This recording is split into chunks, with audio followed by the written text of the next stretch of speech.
glasses are crooked. Okay. Ignore the very, very, very messy mom bun, if I can even call this a bun. A mom donut, hair donut. Yeah. Good thing it'll be mostly out of shot, but today's video is going to be a pregnancy update for like my first trimester and the first 2 weeks of my second trimester, because I am currently 14 weeks pregnant and 3 days. I've tried to film this 3 separate days. I have no makeup on my face because Luna was trying to give the dog a makeover when she stalked me to the bathroom, and she put my makeup brushes all over the bathroom floor, so that was my motivation for cleaning my makeup brushes, and they're still drying, so no makeup. You guys get to just bask in my natural beauty. I've tried to film this 3 times because I keep on leaving stuff out, or I'll be like, oh, I'll get to this point, and then I don't get to the point. And also the one I did like that did have everything in it was in a vlog, and that felt wrong to me, honestly, solely because we are going to talk about some serious subjects, which leads me into the next thing. Quick disclaimer / trigger warning, probably going to be a long one. Disclaimer being, anytime I talk about my mental illnesses or my traumas that I experience, it's not to throw a pity party. Anytime anybody talks openly about their mental illness is not to throw themselves a pity party. That is such a terrible mindset to have. For me personally, it's because I believe the more you're open about the stuff that you struggle with, the things that you've been through, the more the stigma hanging around all of that stuff to kind of keep your mouth shut and keep it to yourself goes away. And the second that stigma goes away, then the second more people feel free to talk about what they go through and get help. I just want to say that literally anytime I talk about my mental illness, it's not to be like, oh, feel bad for me. It's literally like, oh, I have this and it's whatever. And if you have it, you can talk to me about it. And if you feel like you're the only person who's gone through this stuff, just know you're not alone. Again, like I said, a strong believer in being open about everything you go through, so that way people who are lucky enough to be neurotypical and have a trauma-free life know, hey, this stuff happens a lot more often than you think. This stuff is a lot more serious than you think. It's not okay to joke about, and you need to not make others feel crappy about talking about what they're going through, you know? Just disclaimer on that, and then quick trigger warning that I am going to be talking about anxiety, depression, and body image. So if you have anything that connects to those and you are easily triggered by folks talking about their struggles with them, then this probably isn't the video for you. I just want to be completely transparent, 100% honest with how pregnancy is. And when you have mental illnesses and you get pregnant, because your hormones are all over the place, your mental illnesses are going to be spiking up. So yeah, that being said, let's go ahead and jump into the video because this intro is already 4 minutes long. Like and subscribe to my channel. Okay, all right, so let's just start with finding out.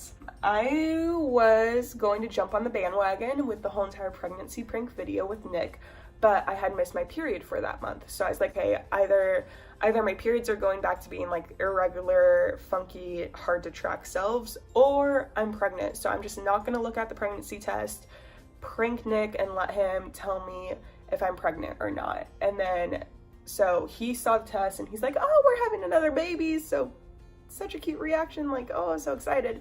I'm like, did you look at the test? He's like, yeah, there's 2 lines on there, you're pregnant.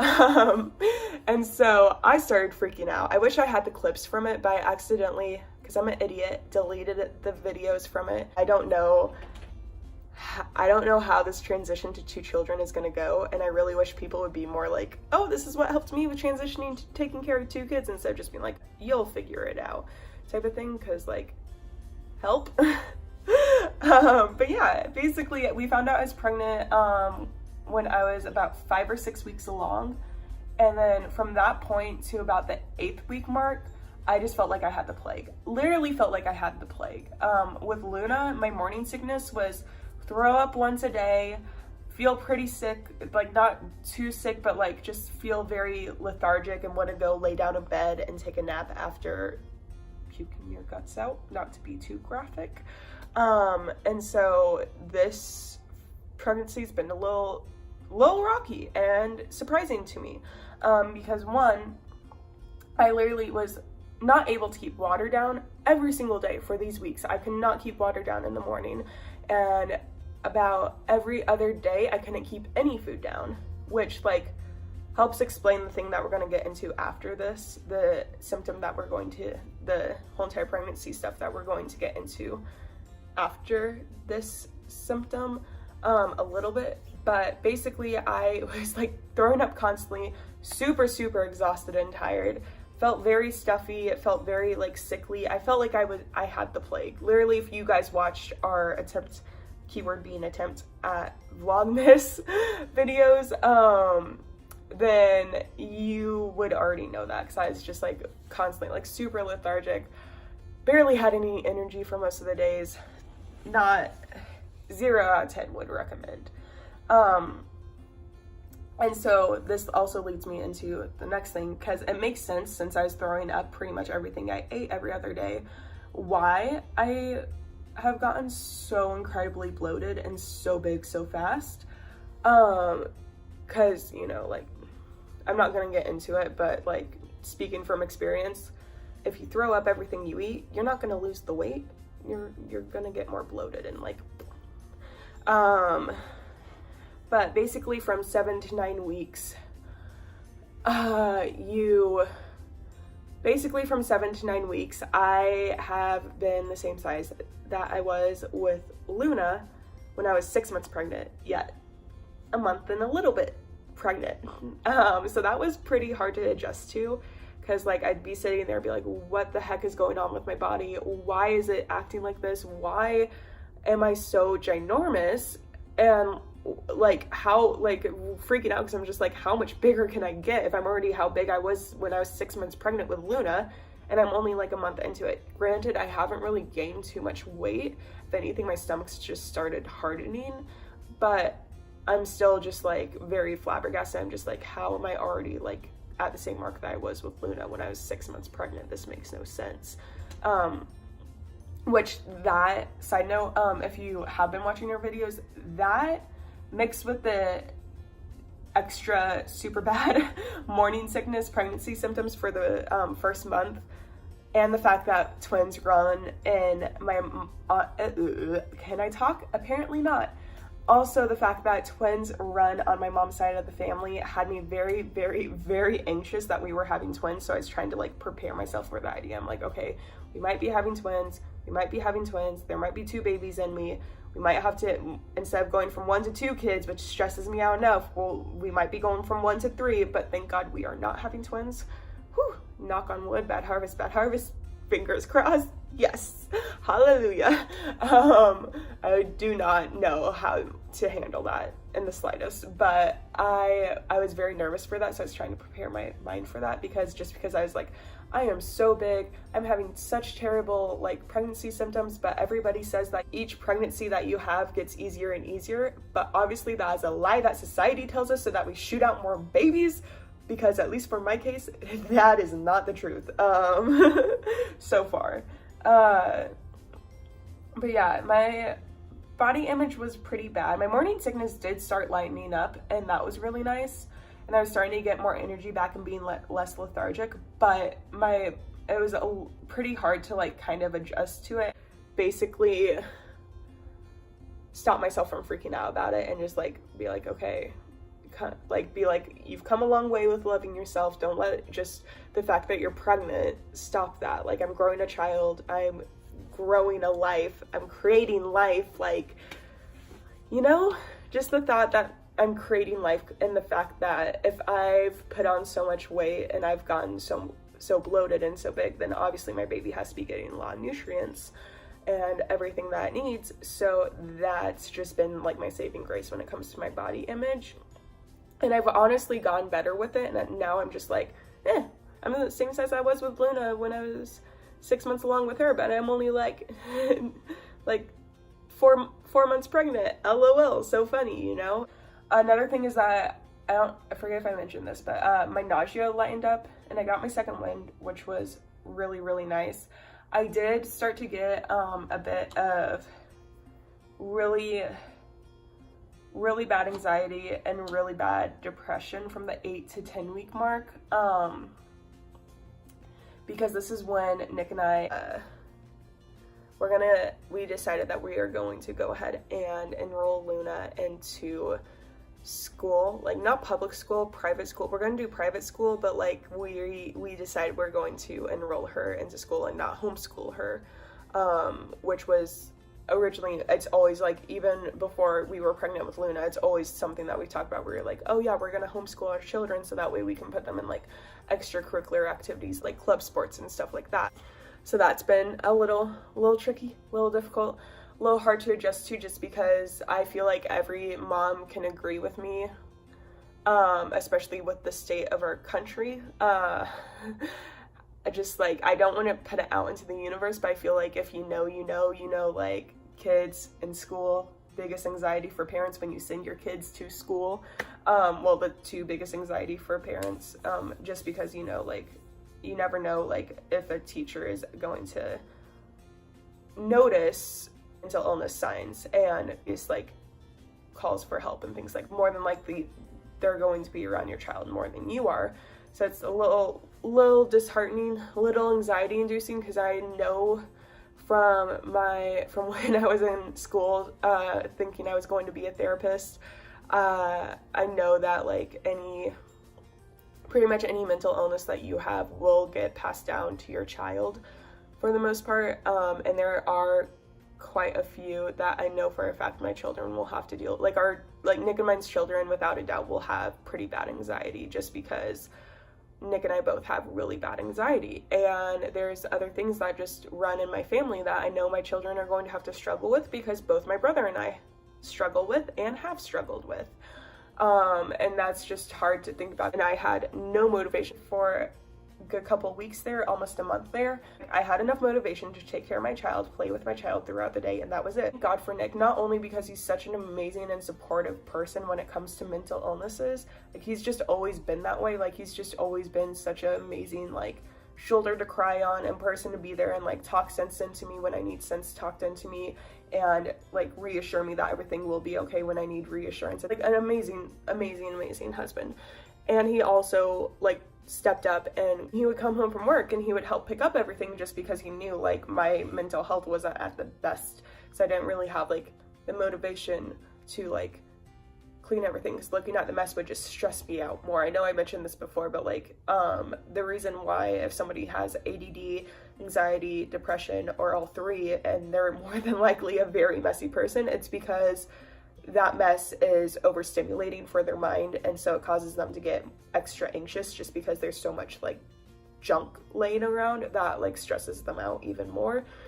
And so like the thought of cleaning stresses them out and stuff like that, just to kind of give you like a idea of why. Because I feel like at the same, like I said, I feel like some moms are probably gonna watch this and be like, what the hell, you know?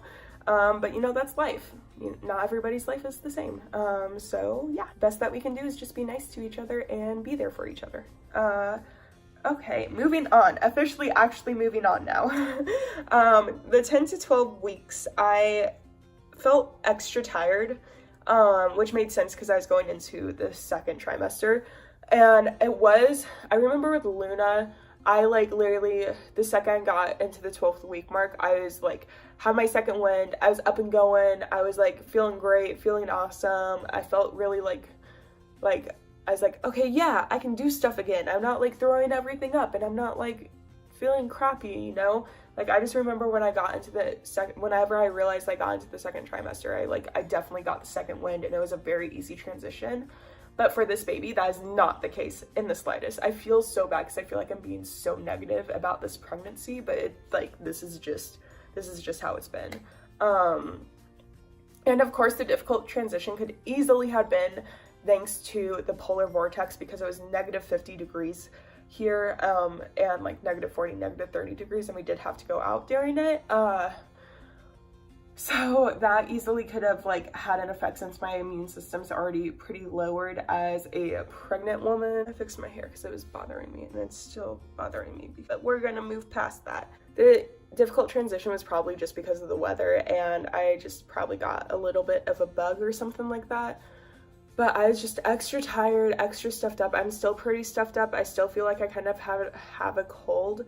But I finally do have like more energy and more motivation to like get up, get stuff cleaned at the end of the day, get stuff done, you know. Oh, another thing is I finally started having the weird cravings, like the weird pregnancy cravings. Like the latest one has been pasta salad. And when I mean that, I don't mean like a typical pasta salad. I mean pasta, like naked pasta in a salad, or even like spaghetti in a salad. It's really good. It tastes amazing. I love it. I honestly might continue eating it for a meal even after I give birth. But like, it's the strangest thing. One day I woke up and I was like, you know what sounds really good for lunch? A pasta salad. Oh, and that's another thing. I've never been able to be the one to like nap when my child's napping. Granted, I've never had to because Luna's pretty much slept through the night since she was 2 weeks old. And so I've never really had to nap when my child's napping. But now I nap when my child naps. It has gone from napping for the full 3 hours that Luna naps to napping only an hour when Luna naps, but like I'm finally napping when the child's napping. Yay! That's been a thing since I've been so exhausted and tired. Another weird food craving that I had was, it's really good. It's probably not that strange now that I think about it. It's probably like not strange at all, but it's just something I would never have thought of. But cucumbers, like cucumber chips, like just like sliced cucumbers with guacamole. Very, very delicious, amazing, super good, super delicious. But like, just again, something that I never really thought to do, but that's something that I really enjoyed and really liked. What else? Oh yeah, okay, so another thing, going back to anxieties, I wasn't going to talk about this, but I decided I am going to talk about this. So I'm going to talk about postpartum depression here. Just a heads up for anyone. Is it snowing or raining? It's snowing. Guys, it's snowing. We got like 3 inches of snow and then it all melted and now it's snowing again. Ah! Okay, I love the snow. Sorry, the snow and like stormy weather and snowy weather are my 2 favorite kinds of weather. I'm a weirdo, I know. Yay. Okay, this makes me excited. Okay, but I shouldn't be laughing about this, but I feel awkward, so I am gonna laugh about it. All right, let's ignore that. I don't know what that voice was, I'm sorry. I'm very nervous because with Luna, my milk supply dried up at 6 weeks, which triggered postpartum depression for me. It wasn't as bad as I've heard most people have it, but still I felt really shitty because I was like, my body can't even take care of my child, so how the hell am I supposed to be capable of taking care of my child, you know? Just like those really random, completely just like ridiculous thoughts that you have. If I keep looking over here, it's because the snow is falling and it's really beautiful. But, oh wow, that's a big old snowflake. Okay, I need to stop. Focus. All right, so postpartum depression for me was just like not,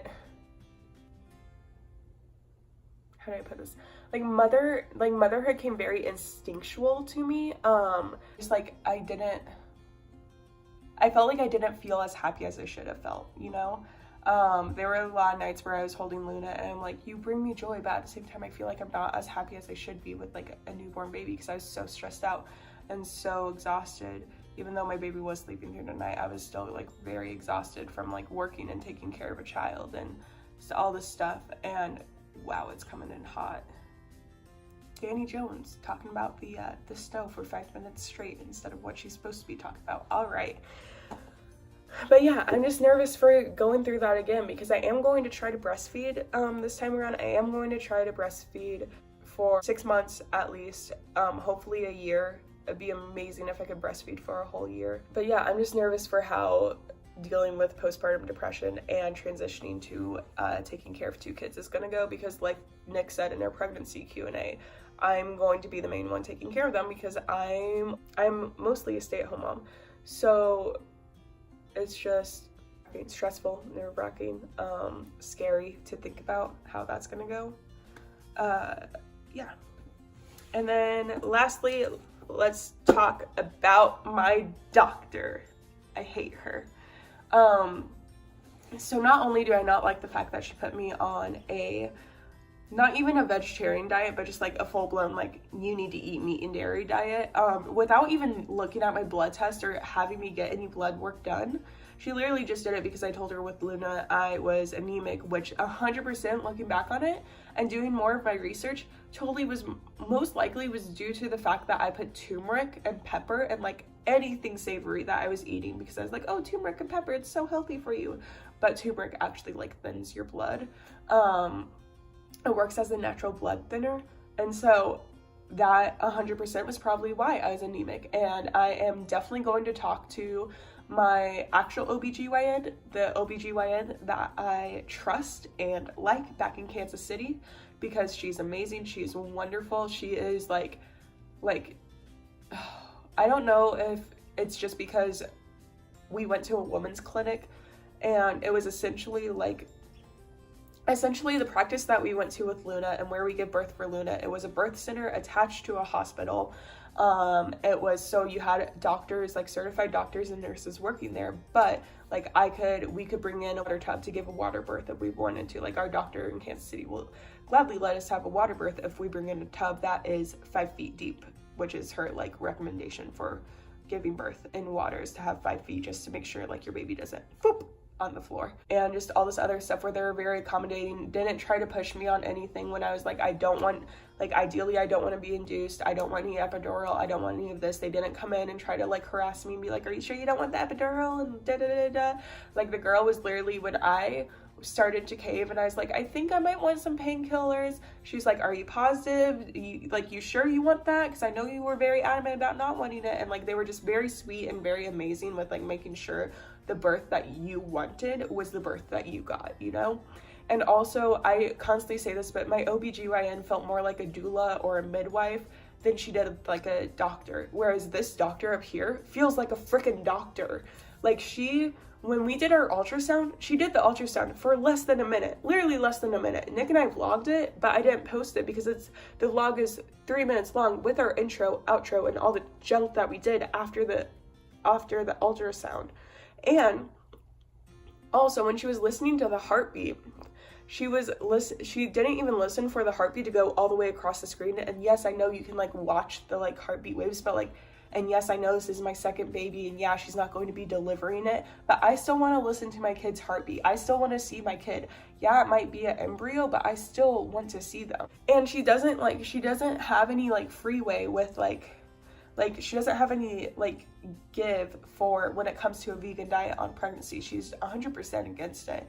And scheduling with them is so difficult because I can never get in when I need to get in. And I'm like, I need to get in for my appointment because I'm so like X amount of weeks. And they're like, okay, well, we can't get you in until like the end of the month. And I'm like, okay, well, I'm going back to Kansas City in the middle of this month, so I'm just gonna go see my doctor in Kansas City and just say like, screw you to you guys, because I've been trying to set up an appointment for the past month. I really like, that was a very like fast and annoyed rant. In case you can't tell, I really don't like my doctor up here. It just, I don't know if it's, again, I don't know if it's because the births, the like hospital and we went to a Women's Health Associates versus like going to like a medical group, and I don't know if there's a difference in that, and so if that would make a difference. But like I said, my doctor in Kansas, literally our appointments with her would be like 10 minutes to 30 minutes long, and she would definitely like, she'd sit there, she'd measure me, she'd like check my cervix, do the whole work, be like, okay, are you good, like what's going on with your symptoms, watch out for this, are you eating this, and like stuff like that, and just making sure everything was okay. Actually, like, you could tell that she actually cared about us, whereas with this doctor, you can tell she does not give a flying fuck. She's just coasting on through until we move. And I'm like, I know you're not delivering our baby, but can like at least make sure my child is healthy, you know? Yeah, so that's my pregnancy update. Yeah, that's it for today's video. I hope you guys enjoy it. The next one is either going to be a vlog or a baby closet clean out. Both of those, I need to film the vlog, but the baby closet clean out is already filmed. So go ahead, hit that red subscribe button and that bell so you can be notified when we upload those. And yeah, I hope you guys have an amazing, wonderful day, and I hope you enjoyed this video and I didn't ramble way too much for y'all. Bye guys.